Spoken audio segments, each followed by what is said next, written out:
से आपसे गठबंधन करने के लिए मजबूर होती है, तो आपका निर्णय क्या होगा? नहीं, मैं नहीं चाहता कि वो दल जो है वो भी हमारा दल है वो बैकफुट पे जाए, लेकिन उनकी कार्यशैली की वजह से वो लोग बैकफुट पे गए हैं।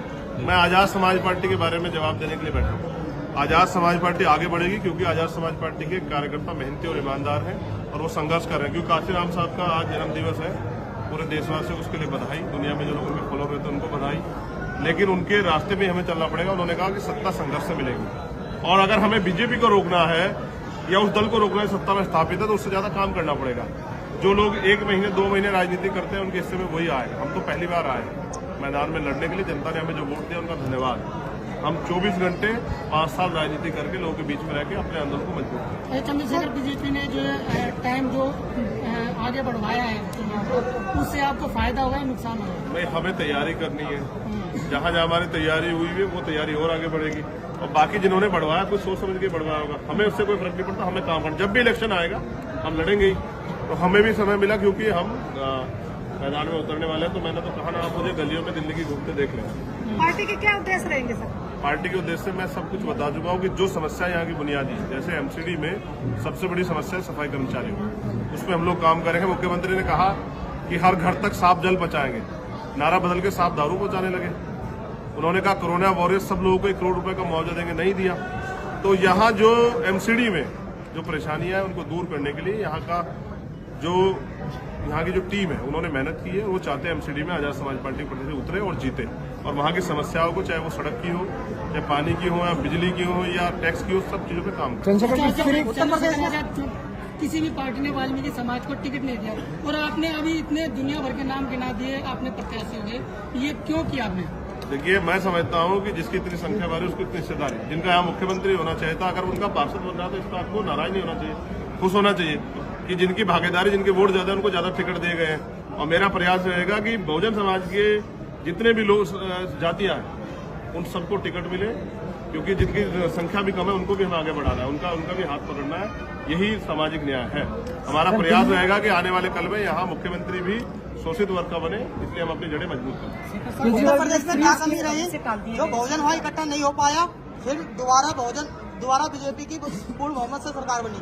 हर व्यक्ति मुख्यमंत्री बनना चाहता है, इसलिए नहीं हो पाया। सबको मुख्यमंत्री बनना है, किसी को मिशन का काम नहीं करना है। 5 साल जो लोग घर में पड़े रहे वो सिर्फ चुनाव लड़ने के लिए आए, टिकट बांटे और चुनाव लड़े। हम 5 साल सड़क पे लड़े और अब भी लड़ेंगे। और जब कहीं अन्याय अत्याचार होगा आप देखना कोई दल के लोग खड़े होंगे। अभी हमारे में आजाद समाज पार्टी जो लोग मिशन के नाम पर लोगों को गुमराह कर रहे हैं उनके बारे में आप क्या कहना चाहोगे? नहीं, जनता खुद समझदार है, धीरे धीरे समझ रही है कि किसी को एजेंट कहने से एजेंट नहीं होता, काम करने से एजेंट होता है। जो जिसने किया जनता उसको देख रही है। शेखर साहब, केंद्र सरकार ने एमसीडी चुनाव इस वजह से टाले हैं। उनका कहना है कि तीनों एक किया जाएगा। इसमें आप क्या कहना चाहिए? क्या इसमें नीचे जो कर्मचारी सफाई मिले हैं और उनको सैलरी नहीं मिल रही है उससे फायदा होगा? क्या इस राजनीति में उनको फायदा मिलने वाला है?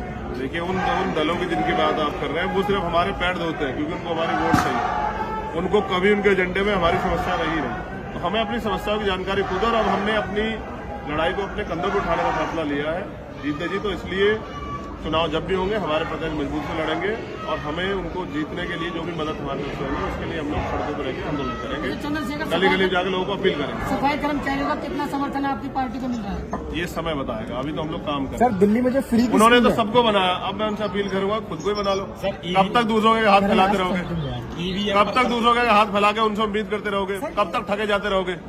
कभी तो अपनी लड़ाई को समझो, कभी तो अपनी लड़ाई को आगे बढ़ाओ, अपने पैरों पे खड़े होने का प्रयास करो।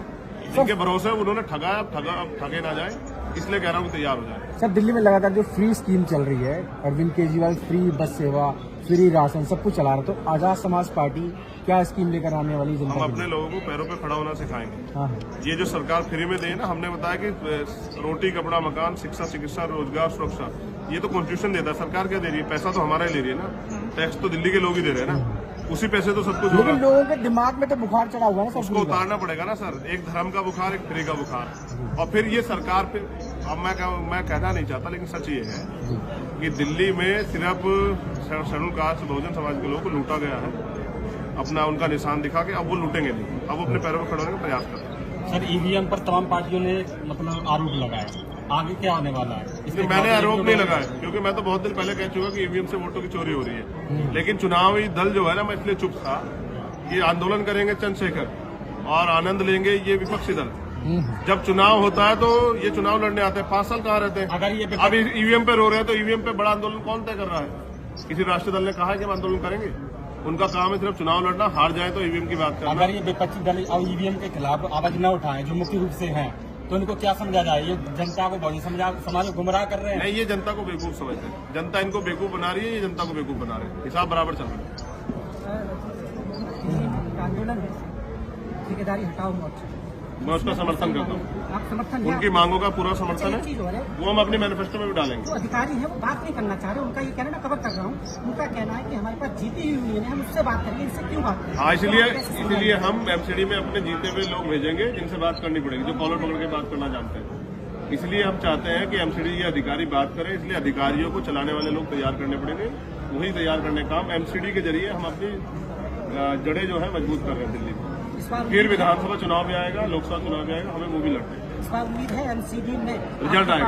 हाँ, जीतेगी, जीतेगी, मेहनत करेगी, जो मेहनत करेगा वो जीतेगा। और ये जो भीड़ है, ये भीड़ वोट में क्यों तक नहीं हो पाती? आपकी भीड़ अच्छी खासी और आपके प्रति लोगों का भरोसा भी बहुत, ये भरोसा कहाँ टूटता है आखिर जब वोट? एक ही तो चुनाव लड़े हैं, आप तो ऐसे कह रहे हैं जैसे 20 चुनाव हार गए, आपके बाल सफेद हो गए। ये आप इस बात का आइडिया लगाए कि ये लोग अपना समय छोड़ के जो आए हैं, ये हमसे मोहब्बत करते हैं और ये चाहते हैं कि चंद्रशेखर जमीनी तौर पे काम करके हमारे साथ खड़े होकर हमें भरोसा दिलाए कि वो हमसे निराश नहीं करेंगे, जैसे दूसरे लोगों को धोखा दिया। तो अब धोखा देने वाले को भरोसे ये लोग नहीं रहेंगे। अब हमारा प्रयास है हम काम करें और उनके भरोसे को जीतें।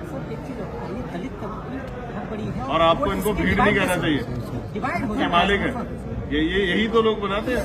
मैं ये कह रहा हूँ कि ये लोग डिवाइड हो जाते हैं, वोट कई पार्टियां आ जाती हैं अलग अलग, इन्हें कुछ बताती हैं और ये डिवाइड हो जाते हैं, एक साथ क्यों नहीं आ पा रहा है? आप बताओ एमसीडी में पहले सरकार कब आई थी? शोषित वर्ग के लोग, शोषित वर्ग के लोग की सरकार कब आई थी? बहुजन समाज की। तो जो लोग जिन लोगों की वैसे नहीं है उनसे सवाल पूछने चाहिए। मैं तो अभी आया हूँ, मैं तो प्रयास कर रहा हूँ कि एकजुट करूँ। लोगों को जोड़ने की बात, हाँ, नहीं, हम संगठन के तौर पे इनको जोड़ रहे हैं, इकट्ठा कर रहे हैं और संगठन के तौर पे जोड़ के, और हम मेहनत करने वाले लोग हैं तो हमें विश्वास है कि जैसा काम हम कर रहे हैं अगर हमारे कार्यकर्ता उसका आधा काम भी करेंगे तो हमारी ताकत जो है ना बढ़ जाएगी। और मैं समझता हूँ कि अब लोग ठेकेदारों के भरोसे ना रहे और ना बहुजन समाज बिकेगा, ना बिकने देगा, वो अपनी लड़ाई अपने कंधों पे लड़ेगा। धन्यवाद। लास्ट में एक सवाल, बहुत मान्यवर काशीराम जी का जन्म जयंती है, उसके बारे में आप क्या कहना चाहोगे? देखिए, मान्यवर काशीराम साहब ने एक नारा दिया कि नोटों वाला हारेगा, वोटों वाला जीतेगा। लेकिन अब क्या है, मैं खुद चुनाव लड़के आया हूँ, पैसे आधारित चुनाव है, गरीब का बेटा लड़ ही नहीं सकता है। गरीब का बेटा लड़ेगा तो मैंने मीडिया ने दिखाया, मैं 7 दिन तक सड़कों पे वहां अपील करता हूँ, घुमा, एक अखबार ने नहीं छापा, एक टीवी ने नहीं दिखाया।